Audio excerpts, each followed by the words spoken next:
Sëmundjet e syve si mund t'i kuroni? Infeksionet e syve janë një problem i zakonshëm që mund të prekin secili njeri pa marrë parasysh gjinin apo moshën. Infeksionet mund të shkaktohen nga bakteret, viruset, alergjit që mund të prekin njërin sy apo të dy syt. Por nga se shkaktohen dhe si mund të trajtohen këto probleme? Infeksioni i qerpikëve. Ky është një infeksion i qerpikëve të syrit.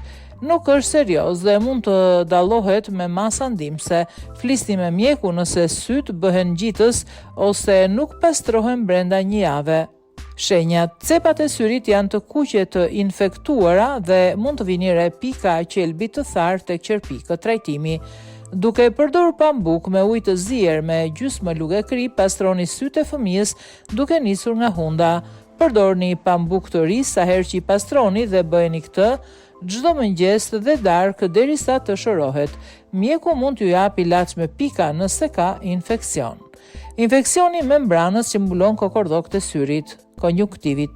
Ky infeksion mund të jetë nga një virus, nga futja e një trupi të huaj në sy dhe një reakcion alergjik. Është shumë ngjitës, kështu që kujdesuni për syrin tjetër nëse nuk është i infektuar. Shenjat: infeksioni shkakton dhimbje dhe vështirësi për të parë dritat e forta. Kur konjunktivi shkaktohet nga bakteret, mund të ketë qelb në kapakun e poshtëm të syrit.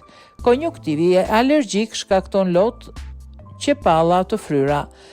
Trajtimi: pastrojeni mirë syrin me ilaç të përshtatshëm ose me ujë. Duhet të trajtohen të dy syt sepse ky infeksion është shumë ngjitës.